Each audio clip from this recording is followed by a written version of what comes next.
Hello hi friend, कशा आहात तुम्ही? आय होप सगळे ठीकच असतात. तर माझ्या कुकिंग चॅनलमध्ये मी तुमचं मनापासून स्वागत करते. आणि हो फ्रेंड्स, रिक्वेस्ट आहे की ही जी रेसिपी आहे ना, स्किप न करता असाच पुढे कंटिन्यू पाहत राहा. रेसिपीला सुरुवात करण्याच्या अगोदर तुम्ही माझ्या चॅनलला सबस्क्राईब केलं नसेल तर माझ्या चॅनलला सबस्क्राईब करा आणि जेवढं होईल तेवढं शेअर आणि लाईक करायला विसरू नका. तर मी तुमच्यासाठी एक रोज नवीन छान छान अशी रेसिपी घेऊन येत आहे. तर आजही घेऊन आलेले आहे. चला तर मग वेळ न घालवता रेसिपीला सुरुवात करूया. तर आज काहीतरी गोड खाण्याची क्रेविंग झाली होती. त्यासाठीच काहीतरी मी तुमच्यासाठी खूप सुंदर अशा आणि हो पौष्टिक हेल्दी अशी एक छान रेसिपी घेऊन आलेली आहे. तर सर्वात आधी पाहिलं असेल की मी काय केले, छोटे छोटे जे आपले गहू असतात म्हणजेच भरडा, तो इथे मी घेतलेला आहे जवळपास 3 वाटी. ही रेसिपी खूप महत्त्वाची आहे आता, जेणेकरून पावसाळा सुरू होत आहे आणि आपल्या शरीरामध्ये ऊर्जा देईन अशा पद्धतीची तुमच्याशी एक रेसिपी मी शेअर करते. खूप पौष्टिक हेल्दी अशी एक रेसिपी आहे. तर व्हिडिओ अजिबात स्किप करू नका, पूर्ण व्हिडिओ पहा, जेणेकरून तुम्हाला खूप छानपैकी माहितीही मिळेल आणि रेसिपी कशी बनवायची तेही तुम्हाला कळेल.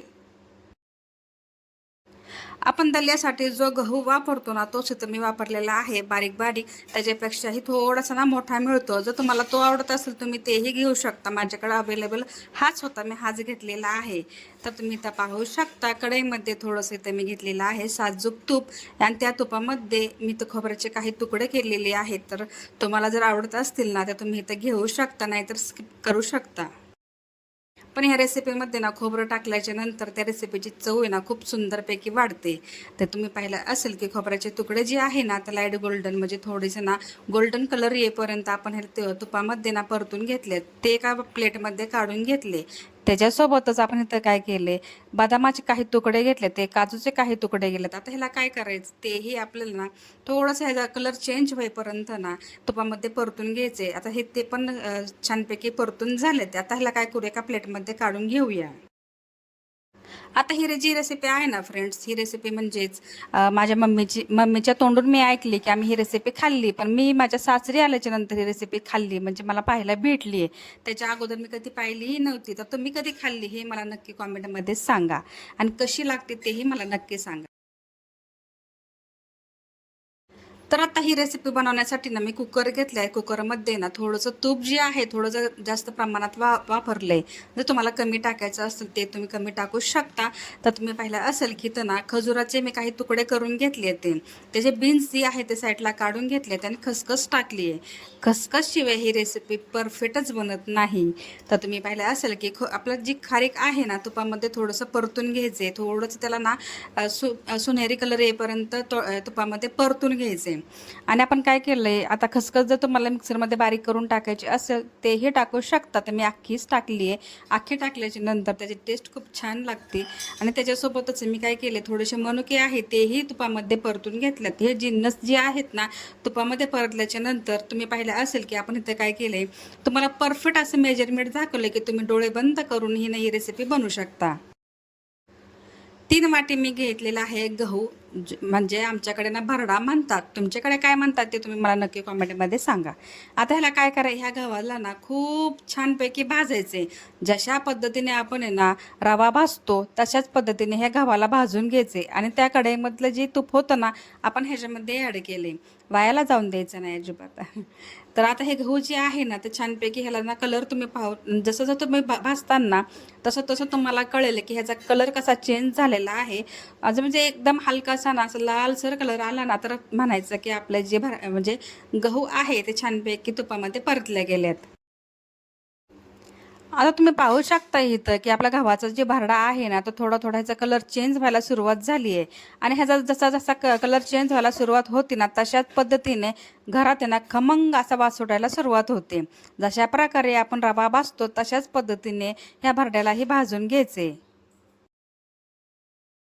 तर इथे मी तुम्हाला ना परफेक्ट मेजरमेंटचं दाखवलेलं आहे, जेणेकरून तुम्ही डोळे झाकून आणि हो कधीही कोणत्याही टायमिंगला तुम्ही ही रेसिपी जरी बनवली तर तुमची रेसिपी ना अजिबात चुकणार नाही, ही माझी गॅरंटी आहे. 3 वाटी इथं मी गव्हाचा भरडा घेतलेला आहे. 2 वाटी इथे मी घेतलेला आहे गूळ. जर तुम्हाला जास्त प्रमाणात जर गोड आवडत असेल तर तुम्ही 1 वाटी अर्धी वाटी वाढू शकता. पण माझ्या हिशोबाने जर बघायचं गेलं की हे माप आहे ना परफेक्ट असं आहे. इथे मी सेंद्रिय गुळाचा वापर केलाय आणि हो साखर न टाकता ही रेसिपी तुम्ही गुळाचीच बनवा. तो गूळ ॲड केल्याच्या नंतर मी काय केले ते थोडंसं ना 5 ते 6 मिनटं पूर्ण असं गूळ आणि ते आपल्या गव्हाचा भरडा आहे तो पूर्ण तुपामध्ये परतून घेतला आणि ह्याला ना गरमच पाणी पाहिजे. तुम्ही पाहू शकता जवळपास मी ते 1 लिटर पाणी ॲड केलेलं आहे. आपला जो गहू असतो ना त्याला शिजायला वेळ लागतो, त्याच्यासाठी तर मी काय केलं 1 लिटरचं तर पाणी वापर केलेला आहे. तर तुम्हाला ती रेसिपी तर माहितीच आहे आणि थंबनेलवरून तुम्ही ओळखलं पण असेल ना आपण तिथं काय बनवते. राजस्थानाची स्पेशल अशी रेसिपी त्यांच्याकडे नाही, पारंपरिक पद्धतीने ही रेसिपी त्यांच्या प्रत्येक सणासुदीला ही रेसिपी बनवतात. तर तुम्ही इथं पाहिलं असेल की आपण आहे ना कलर असा येण्यासाठी नाही तर फ्रुट्स कलर मी म्हणजे वापरलेला आहे. तो आहे ऑरेंज कलर. ऑरेंज कलर टाकल्याच्या नंतर ना आपल्या रेसिपीला खरंच खूप सुंदर असा कलर येतो. त्याच्यासोबतच इथं मी 1 टेबलस्पून इथे मी काय केलं मस्त इलायचीची पावडर घेतलेली आहे. आता ह्याला काय करायचं पूर्ण छानपैकी एकत्र मिक्स करून घ्यायचं आहे.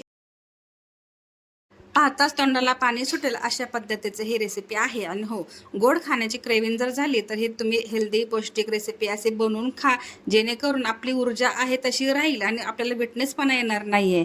आणि ह्याच्यामध्ये ना आपण जे काजू बदाम आणि ते बाकीचं काय साहित्य होतं ना ते तुपामध्ये परतून घेतलेलं आहे तेही मी ह्याच्यामध्ये ॲड केले.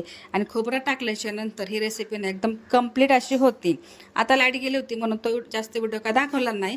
ह्याची शिट्ट्या ज्या आहेत ना 7 ते 8 करून घेतल्या. आणि 7 ते 8 शिट्ट्याच्या नंतर थोडंसं ना कुकर थंड झाल्याच्या नंतर तुम्ही पाहू शकता आपली जी लापसी आहे ना तर खूप सुंदरपैकी बनून तयार झाली. राजस्थानची पारंपरिक पद्धतीने बनवली जाणारी ही लापसी आणि त्याच्यासोबतच पौष्टिक आणि हेल्दी. तर तुम्हाला ही रेसिपी कशी वाटली नक्की मला कॉमेंटमध्ये सांगा. व्हिडिओ आवडला असेल ते व्हिडिओला लाईक शेअर सबस्क्राईब करायला विसरू नका. भेटूया नेक्स्ट व्हिडिओमध्ये. तोपर्यंत स्वतःची काळजी घेत राहा. सर्वात महत्त्वाचं खात राहा, आनंदात राहा, हसत राहा आणि आपल्या चॅनलला जेवढं होईल तेवढं शेअर करायला विसरू नका. सगळ्यात महत्त्वाचं म्हणजे ज्यांनी हा माझा व्हिडिओ पाहिला असेल ना त्यांचं खरंच खूप मनापासून धन्यवाद करते. आणि